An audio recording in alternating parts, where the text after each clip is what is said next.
Adolescence and screens and social media, definitely something we need to talk about. I'm Payne Bryson. I want to talk to you about the mental health challenges as they relate to screens, social media, technology, and how to use these devices for skill building and what our roles as parents are in making that happen. So let's start with the mental health concern. So rates of anxiety, depression, and suicidality are higher than they've ever been in our adolescents, even before COVID started. One of the thoughts around this for a lot of experts is that screens are a part of that. Twenge wrote a book called IGEN, and it's really talking about how around 2012, smart devices were in lots of hands. Kids grew up with these devices. Their adolescence was, changed by having these devices at ready access. And she has a lot of really interesting research, including that teens spending time on screens is more, there's like a dosage effect, that the more time on screens, the less likely they are to have well-being and happiness, and the more likely they are to have depression, anxiety. And even half of teens who spend 5 or more hours on their device, according to her research, are classified at having at least one at-risk factor for suicidality. This is really upsetting to hear and read about, compared to only 28% who have a risk factor for suicidality who spend less than an hour on devices a day. Now you're thinking, who spends less than an hour? And particularly, remember, this research was done before COVID. Our teens have to be on their devices more this last year and continuing forward as we are trying to sort through safety issues related to the coronavirus. Those who spend less screen time are happier. Like I said, there's a dose effect. The more daily digital screen engagement, the lower their mental well-being, meaning they're less resilient, less happy, have less self-confidence, less connected to their peers, etc. So after an hour of screen use, their well-being begins to decrease. Now, this is really, really upsetting. Now, let's go into some more interesting things that we can do something about. So one of my favorite books on adolescence is by Christine Carter, called The New Adolescence. And in this book, she talks about half of parents who, there was a study done in 2018, half of parents say that they're worried about their kids' mobile device negatively affecting their mental health. So you all are worried about this. We all are worried about this. And so one of the things she says is, look, they're on screens. I really like this book because it's very realistic, where she says, look, they're on screens. Instead of figuring out how to get them off their screens, which obviously we will talk about, but really, how do we work with them? How do we figure out how to mitigate some of these risk factors? So she really makes the argument that we need to dive deeper into the why these devices and the use of these devices can lead to this lack of well-being, so that we can really do some problem solving. So we really want to use tech in positive ways. We want our kids to use it. It's definitely part of our lives. We can't just limit it. We can't just say, look, you need to have less screen time. That's really not very practical, particularly given how much time they spend even just doing homework and socializing on their screens. So Christine Carter says that the why that these devices and all of this stuff is causing these really scary outcomes is that they're spending more time alone, that their materialism increases, right? The more people focus on acquiring wealth, fame, status, stuff, the more depressed, anxious, and unhappy they are.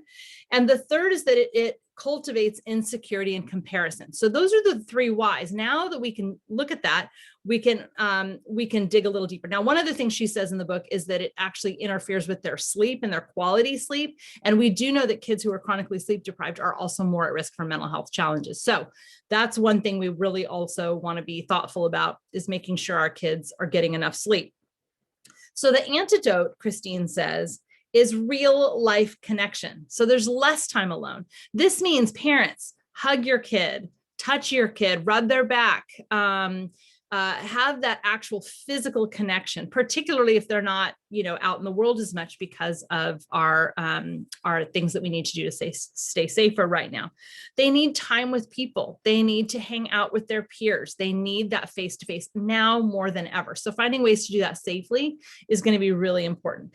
Another thing we want to do is to create routines and rituals and rhythms family dinners, holidays, routines, those kinds of things, but really having family dinners together.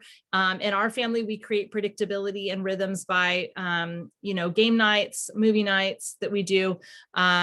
We always have breakfast burritos on Saturday morning from our favorite little hole in the wall place that we eat out in our backyard on a picnic table. So really finding those rituals and routines and rhythms that are about connection for your kid. Finding out what's meaningful to your kid and having them think about what matters to them. What are things to spend your time devoted to? That's really an antidote to that materialism, is to talk about what's meaningful, what really matters. And then this insecurity and comparison, we're going to talk about this some more in just a moment, but this idea of telling them, even though they know that, what they're seeing is curated, cultivated, not reality. So when my child left for college, one of the big things that has been written about quite a bit is that when kids feel lonely, they feel excluded because they've not been invited to something, or they're just like, when your kid goes to college, they don't know a lot of people the first couple of weeks. And they're looking on social media, and they're looking at how, everyone, all their friends from high school are showing the moments they're not lonely. They're showing the moments they're having a good time. And so that can really cultivate a comparison of, I'm feeling really lonely, that kind of thing. So when my kid went to college, I said to him, when you feel lonely, not if, when you feel lonely, keep in mind that all the stuff you're seeing on social media, and he's like, I know, but it's still good for them to hear it.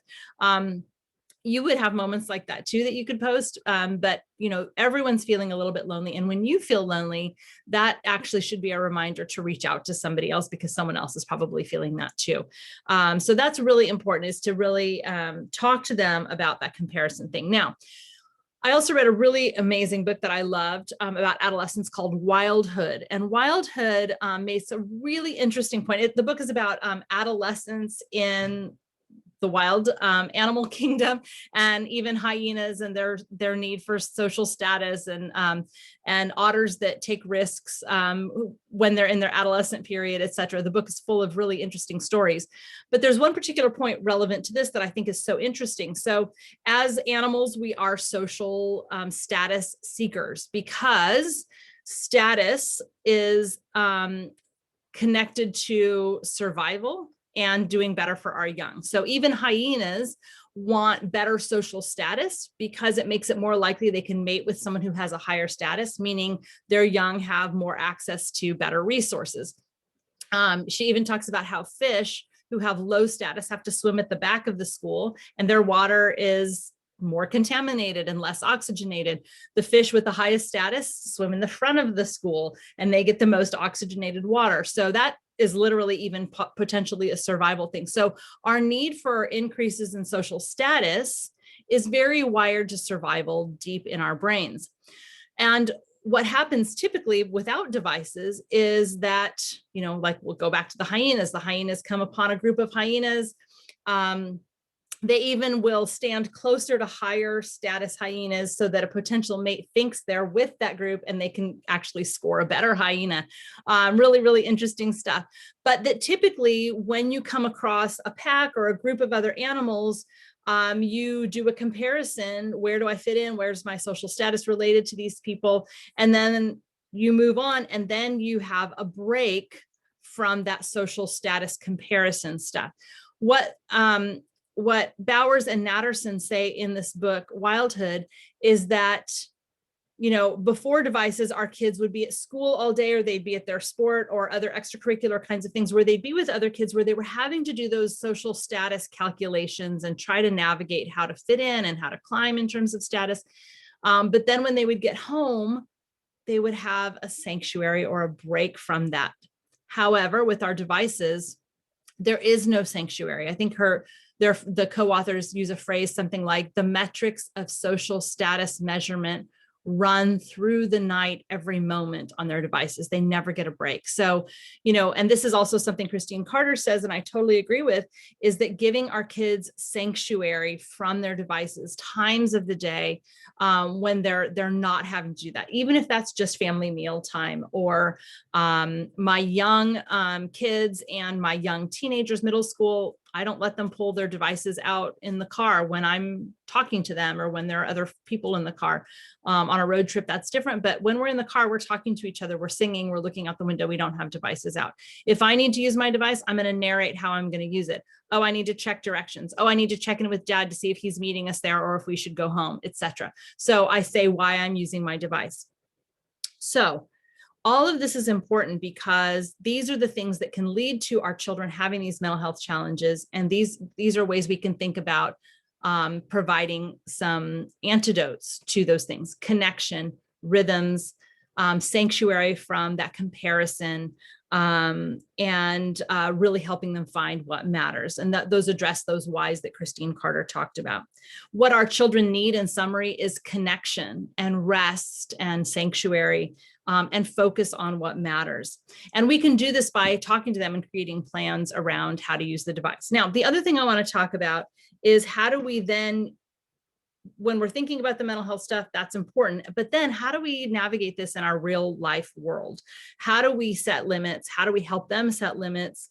And how do we use their devices as skill building opportunities? Now, keeping in mind, and I know you've heard my other videos where I talk about how you've only got so much time between now and when your child is independent, which means that the amount of input you have and how much you're managing your kid should get less and less over time as they're taking more of the reins and the responsibilities. Ned Johnson in The Self-Driven Child, along with Bill Sticksred, and Christine Carter in her books, and I totally agree with this, all talk about moving from a manager role to more of a consultant role. I think that's a really helpful way to think about it. So we want to scaffold a lot of our child learning around how to use devices, particularly social media. And then over time, they have more freedom around that. So the first thing is to think about how we want to help our kids build skills. And there are lots of real world examples for how people's use of social media has really gotten them into trouble. Just some recent ones from the last couple of years. We can use these real world examples of serious consequences that happen when people are not behaving on social media the way that they should. And we can use this to talk with them about what can happen and use this as an example. Recent examples, if there was a Bachelor contestant who had a previous picture from college where she went to an antebellum party, and she had some serious consequences from that coming to light, as she should have. Also, the Teen Vogue editor-in-chief, this young woman who is completely in like her professional place of amazingness early in life, had previous things that she had posted that were racist in nature. She lost her job. There were a group of students in 2018 who were admitted to Harvard, and there was some sort of little group that they entered in Facebook, and they had to post something in order to join this subgroup, and some of them did, and many of them were denied admission because what they posted was inappropriate and offensive. So there are lots of real world things that we can draw on and just say, hey, did you hear about this, that this happened? What do you think about that? Obviously, you've talked to your kids about their digital footprint and how it's around forever. The way I handle that with my kids is I say, if you want to have a private conversation with someone, you need to either do it face-to-face or you need to call them and talk to them. Or do it, where it's not being recorded over, FaceTime or Zoom or something like that. But anything you ever write, whether it's in a private text or anything else, is public information. It can be gotten back to. I also say that my husband and I own the devices, and we tell our children ahead of time that we may spot check from time to time. We are not spying where we're looking all the time, but from time to time, particularly in middle school and early high school, 9th, 10th grade, doing some spot checks every now and then. Parents are often surprised by the kinds of things that their children write in texts and in conversations. These become opportunities to teach. So one of my favorite other experts on this is Devorah Heitner, who wrote a book called Screen Wise. It's full of great stuff, but she talks about digital citizenship and becoming a tech positive parent, meaning we want, and the way she says this is that we want our children to be using apps as opposed to being dependent on them. And so we use them to be problem solvers, right? We use apps to help us solve problems, not to cause problems. And really being a positive tech parent, she says, is about being good digital citizens ourselves, modeling great behavior, asking our kids permission before we post things about them, particularly when they're in their adolescent years. So that's setting a really good example. Making sure that we are treating people online in ways that we would in person and setting good examples for our children. So these are all ways that we can be, tech positive parents. She's got some other tips on that in her book as well. We want to teach our kids to engage in positive ways. So one of the ways she talks about doing that is to say to our kids, instead of saying you're being mean, let's say they post something about somebody, instead of saying you're being mean, to say you're a good friend and you want your post to reflect that. So that might be really, helpful. Although, if it's gone far enough, you may need to be more direct. She talks about helping our children become judges and critical thinkers, but not being judgmental. So let's say somebody posts something and your kid's being hard on them or making fun of them, and you might want to join in. Sometimes it's really tempting, but to say something like, and this is Deborah's suggestion, what do you think she's going for there? As opposed to saying, why is she doing that? Can you believe she posted that picture? Is to really help your kids become critical thinkers by asking different kinds of questions. You can have conversations with your kids and say, what have you seen online that you feel like might get somebody in trouble over time? You can really have those conversations, teaching them to be critical thinkers, not judgmental people, and use good judgment themselves.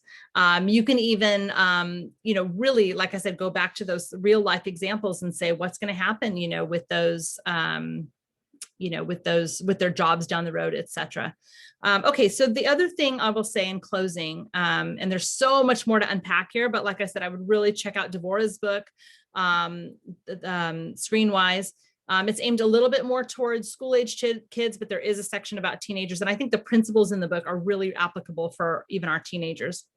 The last thing is to remember that this is part of the path to independence. You are not going to be managing your child's social media. Your child is already making decisions about that. Your teenager is.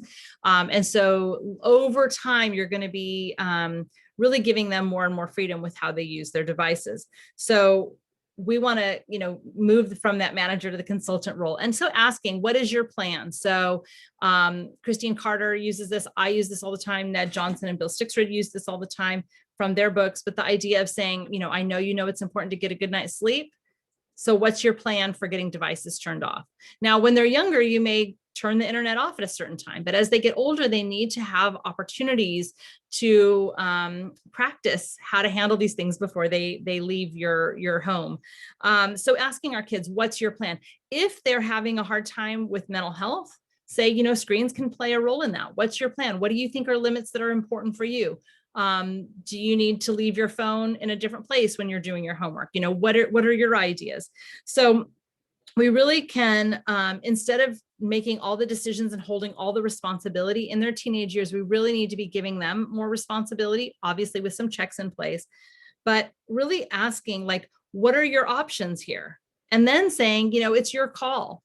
Or what's your plan? So you're really wanting to give them more and more hands-on in terms of the decision-making. So when it comes to setting limits, if you feel like your child is on their device too much and it's causing problems, or the way they're using it is problematic, bring those questions and concerns up. I'm seeing that you're on your device a lot.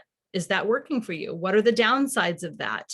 What do you think the plan should be going forward? What do you think will be a good amount for you? Let's try that out. And then we'll talk about how that worked for you. And just really asking them to be part of the limit setting, part of setting their own parameters. And obviously there are all kinds of technological ways to give ourselves boundaries and parameters with our phone, only allowing a certain amount of time to do certain things if we want to put those checks in place. Again, being a good digital citizen yourself, even if you're like, let's say you're flipping through Instagram and you're seeing something, you're like, this is so annoying. And you say out loud to your kid, look, I followed this account, but everything they post makes me frustrated or makes me angry. I don't need that in my life, I'm going to unfollow. Say that out loud. See, let your kids watch you navigating your digital world in really positive ways. Keep in mind too, that what happens in the digital world is pretty reflective of what's happening in the real world as well. And so, you know, if your kid is a bully in real life, they're probably bullying in the digital world and vice versa. So I think, you know, that's just a quick example. If they're being positive and engaged in real life, that's probably what's happening most of the time online as well. So if you are coming across things that are concerning for you, really take a look at what your kid needs right now. It's important that we monitor their mental health. It's important that we help them have great skills around navigating the digital world, and that we are good, positive tech parents ourselves. And if you want to think about that some more, there's some great resources for you to dig in deeper.